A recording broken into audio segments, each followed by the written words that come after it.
Hi everyone, welcome back to Taranormal. My name is Tara. Today I have a special guest with me. Michelle is here. Hello. So Michelle has kind of a haunted house, Yes. we'll say. She's experienced a lot of creepy things in her house, and I love hearing about her creepiness. Every time she has something new, I definitely want to hear about it. So I kind of been asking her to be on the podcast for a little while, and This is very intimidating. we were recording other podcasts from another show that we have just started, and so I kind of have her here, and she agreed to do this. So I'm very excited about it. But Michelle has kind of an older house. I don't know what year it is. 1939. Okay, so it's a little older, and it's in Salt Lake, and it's kind of had an interesting past. It's near a cemetery, or backs a cemetery. Yep. And so it's kind of creepy, but not like, I've been there a few times, and it doesn't give you like right away a creepy vibe. Yeah. So, but she's had some interesting stories. So the interesting thing about my house, I instantly fell in love with it when we went there. And so after we had purchased it, the previous owners were walking us through, like showing us where the shutoffs for everything were in the house and this and that. And they kind of casually just mentioned, and 2 people have died in this house. Which I guess in our state, and I know in other states, you like have to like tell people before they buy the house. But of course, I'm freaking out. Oh my gosh, people have died in this house. And so I did like a whole bunch of research on it and wanted to make sure it wasn't like a vicious murder. Yeah. And luckily, like one of them was like an elderly person passed away. And then I believe like her... pretty normal. Yeah, things. pretty normal. Not like it was like a traumatizing death. And then her son ended up passing away in the house once he took over. So we are officially like the 3rd owners of this home. So it had the original people that passed away there. And then the 2nd owners were both morticians. Yeah. And that's where it kind of got interesting. And I know these people personally. I didn't know at the time when I bought the house, but I ended up knowing them. And it's not like they're creepy morticians, but after... They're very nice people. Oh, they're amazing. But after talking to someone that you probably hear about often in this podcast, yeah, she kind of mentioned to me that spirits can tend to like latch on to people, and oftentimes it might be a person that they last saw. So they were attaching to these morticians and then coming home with them. And since the home had like such a comforting like energy about it, they would attach themselves to the home. Yeah. So we had a lot of kind of weird things happening in this home. So yeah, and I remember when you'd first moved in, you had talked about just feelings that you'd had, like the bathroom. Yeah, you had talked about the bathroom, and it was just gave you like creepy vibes. Or I remember you talking about like your cats kind of following stuff that wasn't there. Which we all kind of know, like, animals are notorious for, like, seeing things that we don't see. Mm-hmm. So I know you had talked about kind of those sort of things. Well, the whole upstairs is, like, original 1939, has not been renovated at all. And so the upstairs bathroom was kind of just gross, not, like, gross, but, like, it's older. Just a little dated. Yeah. So since it was just my husband and I, we'd often just kind of live downstairs in the basement. And we have these cats that would literally go and, like, spend hours in that upstairs bathroom, and then all of a sudden they'd come running out like, rawr, like all disturbed, and it's like, what was going on in that bathroom? It's so crazy because you wonder, like, what did happen and what were they doing in there? Yeah. What are you spending so much time in this bathroom Yes, for? like it's not like we had mats up there on the bathroom floor and they were sleeping. Like it couldn't have been comfortable. So why were they hanging out in that bathroom for quite a while? It was odd. Yeah. Do they still do that, or is that kind of subsided? They don't really go and hang out in that bathroom more, and maybe it's because my girls, I have 2 children now, are like running in and out of that bathroom all the time. But yeah. Yeah, it could be anything. Yes. Yeah, and speaking of your kids, I know they've kind of experienced things or told you things that were a little creepy. So my husband, he thinks that like the more that I talk about it, it's like I'm inviting it in. So he just ignores it, doesn't want to ever be a part of it. But like our daughter started saying like really weird things, and I wish I could remember his name, but she had like imaginary friend, I guess, which she called him a certain name and was very specific. And I kind of tried to brush it off like every kid has an imaginary friend.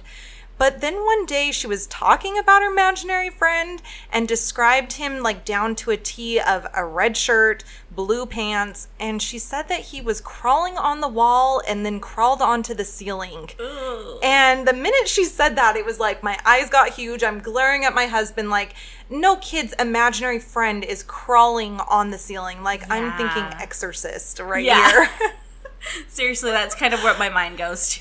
Yes. Like, she's seeing something creepy. So, like, instantly I'm like, okay, that's it. We've been wanting to sage this house for, like, 6+ years. Yeah. It is time. My kid is seeing an exorcist child climbing up our wall. Yeah. It is time. Yeah. So, my husband, love him to death, was like, okay, I don't really believe this stuff, but if you do, have someone come in, sage the house, let's do it. So, we did have someone come over. And what was interesting, and even the person said this, like the sage would not light. Yeah, and she's mentioned that in the past, like, I remember one time when she was saging me, the same person, she was like, oh, you just have like a lot of negative energy around you, there's something going on. And she had like a really hard time to light the sage. So I know there is something with that, like when it's almost like the negative energy or spirits or something prevent you from getting this kind of ritual done, I guess. But well, what's interesting too is like this girl has almost worked with me. Well, let's not get into specifics, but we have been trying to sage my house for probably a year now. Like we've been talking about it, and like I wouldn't call her or something would fall through. And then we finally, like after my child started saying that stuff, I was like, okay, we are setting a date. And every time we'd set a date, something would happen. And one day she kind of said to me, your house is preventing me from coming.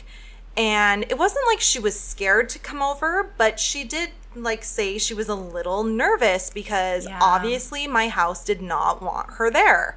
So we finally like set a specific. She even brought wood that I guess Jesus was. Yeah, it's like the type of wood that was like the cross or something. So and then she brought holy water as well. And so the sage wouldn't light, but as soon as she lit that wood, like it went up in flame like crazy. Like both my husband and I are watching like, is this normal? And she's like, no. Normally this just kind of burns. Like it was wanting to burn the house down. Like it went up in flame. Wow. It was really weird. So it was just interesting when she kind of saged the house. So she came through, saged the entire house. She saged my children. She saged my husband and I. She blessed us with holy water. And then, like, this is where I was like, this is interesting. She saged my cats.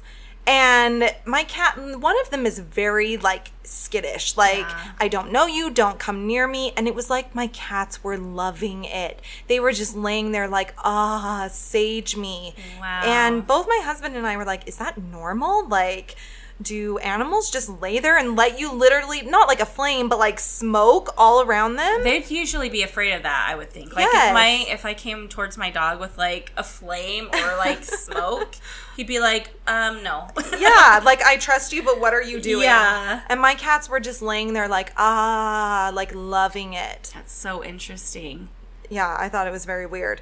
But my husband, who does not believe in this stuff at all, now is like telling people all about this. Like, we got our house saged, the energy in our house is so different. Like, he noticed right away, and I'm like, I turned him into a believer. Did you notice something right away? It took me a little bit more time, I think, but I think I also need to be saged again personally, because this person has also told me that I have my own personal hitchhikers. Oh, that's right. Yeah, I kind of forgot about that. Yeah, she has told me that I have certain spirits that remind me of someone in their past life or something, or they like the energy of me and they have latched on. Yeah. And like, she's even gone down to specifics of when I traveled over to Europe for about 2 months. She's like, some of them are from your Europe trip. So I gotta get these people off me. I wonder how long that takes to like fully cleanse. She did mention that my house might need to be saged several times. Yeah. I mean, there's a lot of energy there with previous morticians. And I thought with the whole graveyard backing my house, like, oh, I must have like demons here. But she kind of laughed at me and was like, honey, if you were dead, would you hang out in a graveyard? And that's kind of what I've heard. Like, people that go exploring in graveyards and like try to find voices and stuff, it's less likely for those places to be like haunted. Yeah. Because you're not going to hang out in your like final resting place. Yeah. You're going to hang out in like your old home or someplace that you find comfortable. And where there's like a lot of energy happening. Like a lot of energy is not happening at a graveyard, so why would I hang out there? Yeah, exactly. Yeah, that's interesting. Because it is something where you go, like, that initial thought of being next to a cemetery is a little creepy. Yeah. But, yeah, when you really think about it, who would, like, what's gonna hang around there? Like, I hear a lot of people being like, oh, I went to go visit, like, my loved one at the graveyard, and, like, I felt them there. Honestly, I think you are more open to it when you're there, and that spirit is probably with you often because they're a loved one. Yeah, they're following you anyway. Yes, so you're just more susceptible. Yeah. Yeah. That's really interesting. I know when I've been saged by her, she said that with the job, like the nature of what we do, like we come in close contact with people throughout the day, and we spend a good chunk of time with them with what we do, and that energy kind of latches onto you. And so she's mentioned that with the job that we have here, that we do need to be like cleansed pretty periodically, because that does latch onto you, and then that can in turn like move into your car or your house or what have you. That makes sense. Well, people are very like vulnerable with where we work. I mean, we bring out a lot of people's emotions, so that makes sense. Yeah, plus I think this place kind of is creepy in of itself. So our workplace is haunted.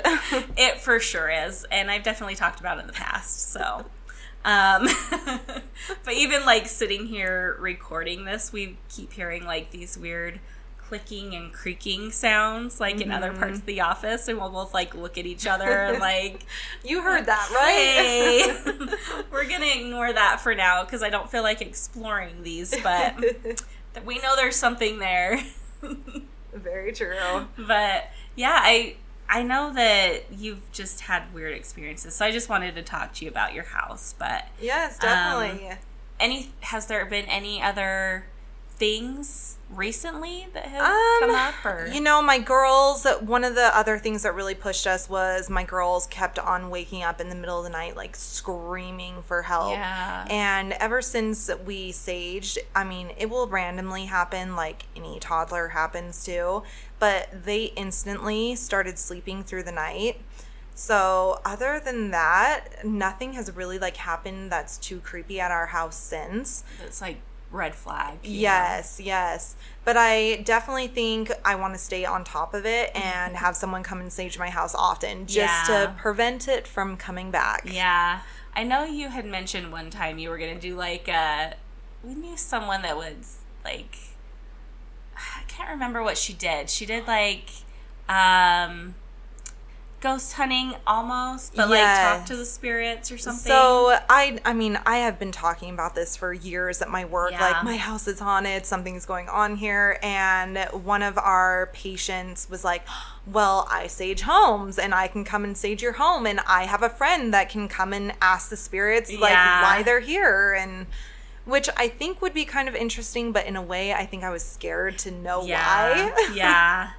I know. There's like certain spirits that are like at my own house, and I would be kind of scared to know more of a background of that. Yes. Instead of them just like for like cohabitation. Yes. I think sometimes it's easier to just be like, can you just leave, rather than like, hey, let's get to know each other. Why are you here? Now leave. What's your deal? Yeah. It's really interesting when you talk about like house things, because it's so personal to you. It is. So it's, something in your personal space, and it's some place that you want to feel comfortable in and safe. Yeah. So it's really interesting when you hear like different things that could possibly be making you feel less safe. Mm-hmm. But anyway, I think that's about really all that I wanted to talk to you about. Well, thank you for having me. Yeah. Do you have anything else that you can think of? Or I think we covered it, though. Yeah, I think we've covered pretty much everything with my house. I mean, I've had weird things happen to me lots of times in the past, but that might have to be other topics. Like, in my old apartment, I have a little boy that used to visit me. Oh, yeah. And in my hometown in high school, like, I went and visited, like, a haunted, literally, like, old art school and stuff that happened in there. But those are for later subjects, I think. Okay. Yeah, let's save that for another subject. All right. Well, thank you, Michelle, for being on. I really appreciate you doing this for me today. Of course. So, and listen to our other podcasts. We're just putting it out there. So yes, go help yourself. Help yourself. Listen to it. No, I'm just kidding. I'm not. But it's been fun to kind of talk with Michelle about these sort of things. So, again, thank you, Michelle. You're welcome. Talk to you guys later. All right. I will see you guys next time. Follow me on Instagram, on Facebook at Taranormal Podcast. I'll see you then. Bye.